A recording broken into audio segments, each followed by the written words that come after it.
6장. 이 일이 있은 지 얼마 후 예수님께서는 디베라 호수라고도 하는 갈릴리 호수를 건너가셨습니다. 많은 사람이 예수님의 뒤를 따랐습니다. 그것은 사람들이 예수님께서 병든 사람들에게 행하시는 표적을 보았기 때문입니다. 예수님께서는 언덕으로 올라가 제자들과 함께 거기 앉으셨습니다. 때는 유대인의 명절인 유월절 무렵이었습니다. 예수님께서는 눈을 들어 많은 사람이 예수님께 나오는 것을 바라보시고 빌립에게 말씀하셨습니다. 이 사람들이 먹을 빵을 어디서 살 수 있겠느냐? 예수님께서는 빌립이 어떻게 하나 보시려고 이런 질문을 하신 것이었습니다. 예수님께서는 빌립이 어떻게 할 것인지를 이미 알고 계셨습니다. 빌립이 예수님께 대답했습니다. 여기 있는 한 사람 한 사람이 빵을 한 입씩만 먹는다 해도 그 빵을 사려면 200데나리온이 있어야 할 것입니다. 그때 예수님의 제자 중 한 사람인 시몬 베드로의 동생 안드레가 말했습니다. 여기 사내 아이 하나가 가지고 온 작은 보따리 빵 5개와 작은 물고기 2마리가 있습니다. 하지만 이것만 가지고 이렇게 많은 사람을 어떻게 먹이겠습니까? 예수님께서 말씀하셨습니다. 사람들에게 앉으라고 하여라. 그곳은 풀이 많은 곳이었습니다. 거기에 앉은 남자 어른의 수는 약 5,000명이었습니다. 그때 예수님께서는 빵을 가지고 하나님께 감사의 기도를 하신 후 그곳에 앉아있는 사람들에게 그들이 원하는 만큼 나누어 주셨습니다. 예수님께서는 물고기를 가지고도 그렇게 하셨습니다. 사람들은 모두 실컷 먹었습니다. 식사가 끝났을 때 예수님께서 제자들에게 말씀하셨습니다. 먹고 남은 빵과 물고기를 다 모으고 하나도 버리지 마라. 그래서 제자들은 남은 음식들을 모았습니다. 보리빵 5개로 사람들이 먹고 남은 조각들이 큰 광주리로 12개나 되었습니다. 사람들은 예수님께서 행하신 표적을 보고 말했습니다. 이분은 세상에 오실 그 예언자가 틀림없다. 예수님께서는 사람들이 와서 자기를 강제로 데려다가 그들의 왕으로 세우려 한다는 것을 아셨습니다. 그래서 다시 그곳을 떠나 혼자 산으로 올라가셨습니다. 밤이 되자 예수님의 제자들은 갈릴리 호수로 내려갔습니다. 이미 날은 어두웠지만 예수님께서는 아직 제자들에게 오지 않으셨습니다. 제자들을 작은 배에 타고 가버나움으로 가기 위해 갈릴리 호수를 건너기 시작했습니다. 그때 강한 바람이 불어오고 호수 위의 파도는 점점 거세졌습니다. 제자들은 약 4-5km 정도의 거리를 노저 갔습니다. 그때 예수님께서 물 위를 걸어 배를 향하여 오시는 것이 보였습니다. 제자들은 두려웠습니다. 하지만 예수님께서 그들에게 말씀하셨습니다. 나다, 두려워하지 마라. 제자들은 기꺼이 예수님을 배 안으로 모셨습니다. 배는 곧 그들이 가려던 목적지에 도착했습니다. 다음날 호수 반대편에 서 있던 군중은 그곳에 배가 한 척밖에 없다는 것과 예수님께서 제자들과 함께 가시지 않고 제자들만 떠난 것을 알게 되었습니다. 그즈음 배 몇 척이 디베라에서 왔습니다. 디베라는 예수님께서 하나님께 감사 기도를 드린 후 사람들이 빵을 먹었던 장소에서 가까운 곳에 있는 마을입니다. 사람들은 예수님과 그분의 제자들이 그곳에 없다는 것을 알고는 배를 타고 예수님을 찾으러 가버나움으로 갔습니다. 사람들은 호수 건너편에 예수님을 만났습니다. 그들은 예수님께 물었습니다. 선생님, 언제 여기에 도착하셨습니까? 예수님께서 그 사람들에게 대답하셨습니다. 내가 너희에게 진리를 말한다. 너희가 나를 찾는 것은 내가 행한 표적을 보았기 때문이 아니라 빵을 배불리 먹었기 때문이다. 썩어 없어지는 음식을 위해 일하지 말고 영원히 있어서 영생을 주는 음식을 위해 일하여라. 인자는 너희에게 그런 음식을 줄 것이다. 하나님 아버지께서 인자가 이런 일을 행하는 것을 허락하셨다. 그러자 사람들이 예수님께 물었습니다. 하나님께서 원하시는 일을 하기 위해 우리는 무엇을 해야 합니까? 예수님께서 대답하셨습니다. 하나님의 일이란 바로 하나님께서 보내신 사람을 믿는 것이다. 다시 사람들이 물었습니다. 당신은 어떤 표적을 행하여 우리가 보고 당신을 믿게 하시겠습니까? 성경에 하나님께서는 그들에게 먹을 빵을 하늘에서 내려주셨다라고 기록되어 있듯이 우리 조상들은 광야에서 만나를 먹었습니다. 예수님께서 그들에게 말씀하셨습니다. 내가 너희에게 진리를 말한다. 너희에게 하늘로부터 내린 빵을 준 사람은 모세가 아니다. 나의 아버지께서 너희에게 하늘로부터 참된 빵을 주신 것이다. 하나님의 빵은 하늘로부터 내려와 세상에 생명을 주는 것이다. 사람들이 예수님께 말했습니다. 선생님, 이 빵을 우리에게 항상 주십시오. 그때 예수님께서 그들에게 선언하셨습니다. 나는 생명의 빵이다. 내게 오는 사람은 결단코 굶주리지 않을 것이며 나를 믿는 사람은 결코 목마르지 않을 것이다. 그러나 전에도 내가 너희에게 말했던 것처럼 너희는 나를 보고 여전히 나를 믿지 않는다. 아버지께서 나에게 주신 사람은 다 내게로 올 것이며 내게로 오는 자를 나는 결단코 쫓아내지 않을 것이다. 나는 내 뜻을 이루기 위해서 하늘에서 내려온 것이 아니다. 나는 나를 보내신 분의 뜻을 행하기 위해 하늘에서 내려왔다. 나를 보내신 분의 뜻은 하나님께서 내게 주신 사람을 단 한 사람도 잃지 않고 마지막 날에 그를 부활시키는 것이다.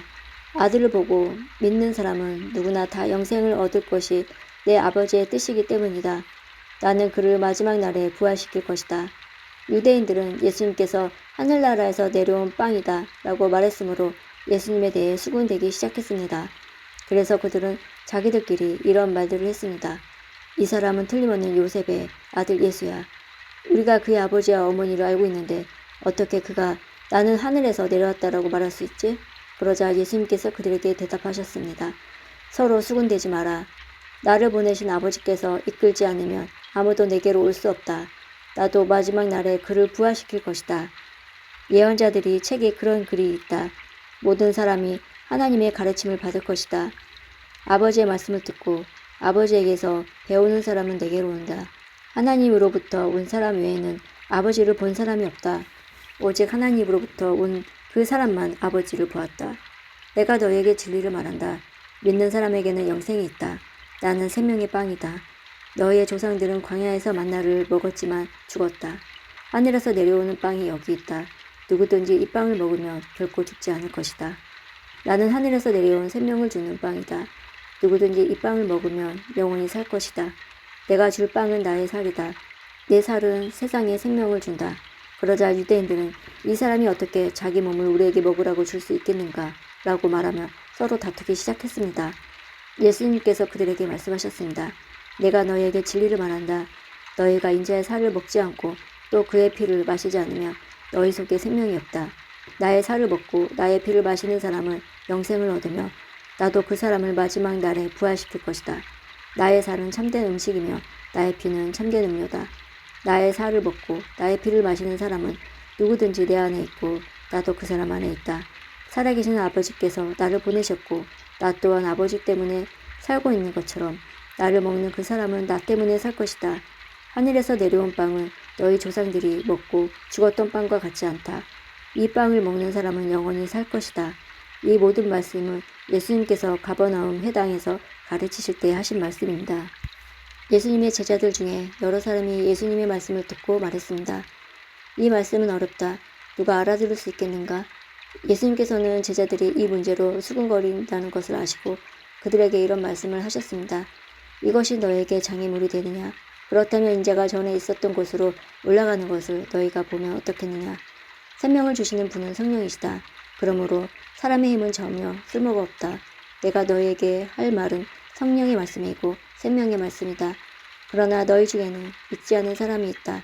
예수님께서는 처음부터 누가 믿지 않을지 또 누가 예수님을 배반할지를 알고 계셨습니다. 예수님께서 계속 말씀하셨습니다.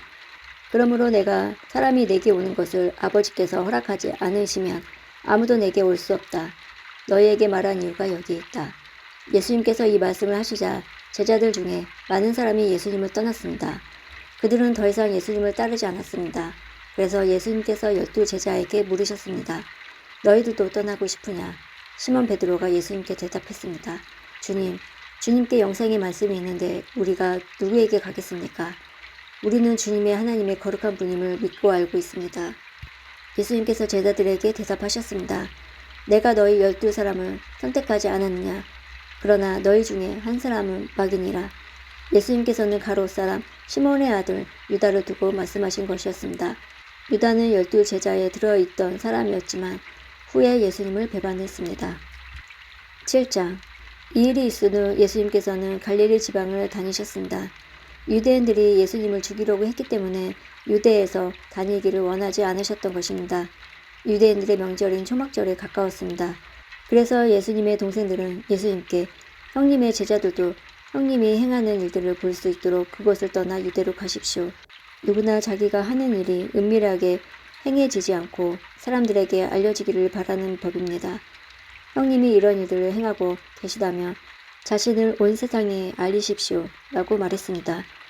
예수님의 동생들이 이렇게 말한 것은 그들도 예수님을 믿지 않았기 때문입니다. 그래서 예수님께서는 그들에게 이런 말씀을 하셨습니다. 내 때는 아직 오지 않았다. 하지만 너희 때는 항상 준비되어 있다. 세상에 너희를 미워할 수 없겠지만 나는 미워하고 있다. 이는 내가 세상에 대하여 또 세상이 행하는 일들에 대하여 악하다고 증언하기 때문이다. 너희는 명절을 지키러 올라가거라. 나는 이번 명절에는 올라가지 않겠다. 내 때가 아직 이르지 않았다. 예수님께서는 이 말씀을 하시고 그냥 갈릴리에 머물러 계셨습니다. 그러나 예수님의 동생들이 명절을 지키러 올라간 후 예수님께서는 사람들의 눈에 띄지 않게 은밀히 올라가셨습니다. 그래서 유대인들은 명절에 예수님을 찾으며 그분이 어디 계시냐라고 물었습니다. 사람들 사이에서는 예수님에 대한 여러 말이 오고 갔습니다. 그는 좋은 사람이다 라고 말하는 사람이 있는가 하면 아니다. 오히려 그는 군중들을 속이고 있다 라고 말하는 사람도 있었습니다. 그러나 사람들은 유대인을 두려워했기 때문에 아무도 예수님에 대하여 드러내놓고 말하는 사람이 없었습니다. 명절의 절반가량 지났을 무렵 예수님께서는 성전들에 올라가 가르치기 시작하셨습니다. 그러나 유대인들은 이 사람은 배운 것도 없는데 어떻게 저런 지식을 갖고 있을까 하며 놀라였습니다. 그래서 예수님께서는 그들에게 이렇게 대답하셨습니다. 내 교훈은 내 것이 아니라 나를 보내신 분에게서 온 것이다. 누구든지 하나님의 뜻을 행하기를 원하는 사람이라면 나의 교훈이 하나님께로부터 온 것인지 또는 내가 내 자신을 교훈을 말하는 것인지 알 것이다. 자기 자신의 교훈을 말하는 사람은 자기의 영광을 추구하기 위해 말하지만 그를 보내신 분의 영광을 추구하는 사람은 진실하며 그에게는 거짓이 없다. 모세가 너희에게 율법을 주지 않았느냐? 그런데 너희 중에 율법을 지키는 사람이 한 사람도 없도다. 너희는 왜 나를 죽이려고 하느냐? 사람들이 이렇게 대답했습니다. 당신은 귀신이 들렸소. 누가 당신을 죽이려고 한단 말입니까? 예수님께서 그들에게 말씀하셨습니다. 내가 한 가지 일을 했는데 너희가 모두 놀라고 있다. 모세가 너희에게 할례를 주었다. 그러나 사실 그 할례는 모세에게 시작된 것이 아니라 조상들에게서 시작된 것이다. 그래서 너희는 안식일에도 사람들에게 할례를 베푸는 것이다. 모세의 율법을 범하지 않도록 하기 위해 사람이 안식일에 할례를 받는데 내가 안식일에 온몸을 건강하게 해주었다고 해서 어찌 내게 화를 내느냐. 너희는 겉모양만 보고 판단하지 말고 올바른 평가에 따라 판단하여라. 이때 예루살렘 사람 중에는 이렇게 말하는 사람이 있었습니다.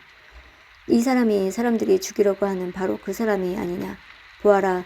그가 여러 사람 앞에서 드러내놓고 말하여도 사람들은 그에게 아무 대꾸도 하지 못하는데 혹시 지도자들도 이 사람을 정말로 그리스도로 알고 있는 것이 아닌가? 하지만 우리는 이 사람이 어디서 왔는지 알고 있다. 그리스도가 오실 때에는 그분이 어디서 오시는지 아무도 알지 못한다. 그러자 예수님께서는 성전뜰에서 가르치실 때 큰 소리로 말씀하셨습니다. 너희는 나를 알며 또 내가 어디서 왔는지도 알고 있다. 그러나 나는 이곳에서 내 스스로 온 것이 아니다.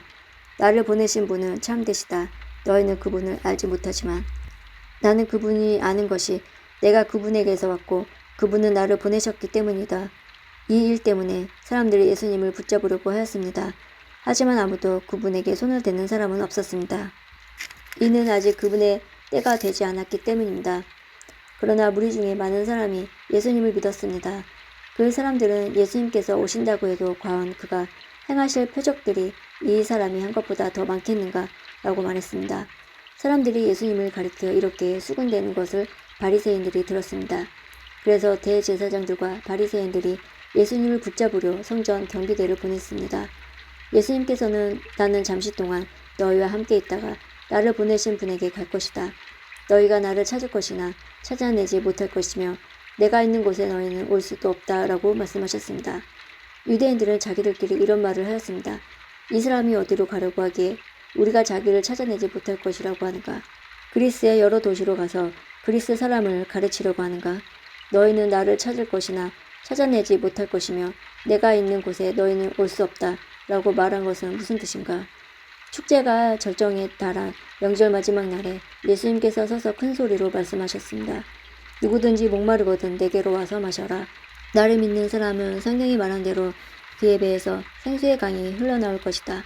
이것은 예수님께서 자기를 믿는 사람들이 장차 받을 성령에 대하여 하신 말씀이었습니다. 그러나 예수님께서 아직 영광을 받으시지 않았기 때문에 사람들에게 아직은 성령이 계시지 않았습니다. 사람들 중에는 이 말씀을 듣고 이분은 참으로 장차 오시리라 예언된 그 예언자이다 라고 말하는 사람들이 있었습니다. 또는 다르게 이분은 그리스도라라고 말하는 사람들도 있었고, 그리스도는 갈릴리에서 나오지 않을 것이다. 성경에는 그리스도가 다윗의 후손 중에서 나오고 다윗이 살던 마을 베들레헴에서 태어나실 것이라고 기록되어 있다 라고 말하는 사람들도 있었습니다. 그래서 예수님 때문에 군중은 서로 편이 갈리게 되었습니다. 그들 중에 예수님을 붙잡으려는 사람들이 있었지만 예수님께 손을 대는 사람은 아무도 없었습니다. 성전 경비대가 예수님을 잡지 못한 채 대제사장들과 바리새인들에게 돌아오자 대제사장들과 바리새인들이 왜 그를 데려오지 않았느냐라고 물었습니다. 성전 경비대가 대답했습니다. 그 사람처럼 말한 사람은 이때까지 한 사람도 없었습니다. 그러자 바리새인들이 성전 경비대에게 되물었습니다. 너희도 미혹을 당한 것은 아니겠지? 관원들이나 바리새인들 중에서 그를 믿는 사람이 누가 있느냐? 아무도 없다. 율법을 알지 못하는 이 군중이나 그를 믿는데 그들을 저주받은 사람들이다. 그들 중에 한 사람으로서 전에 예수님께 왔던 니고데모가 그들에게 말했습니다. 우리의 율법에 따르면 먼저 그 사람의 말을 들어보지 않거나 그가 행한 것을 알아보지 않고는 그 사람에게 죄가 없다고 판단하지 않습니다. 다른 사람들이 대답했습니다. 당신도 갈릴리 출신이요? 성경을 연구해 보시오. 그러면 당신도 갈릴리에서 예언자가 나오지 않는다는 사실을 알게 될 것이요. 이 말을 하고는 그들은 각자 자기 집으로 돌아갔습니다.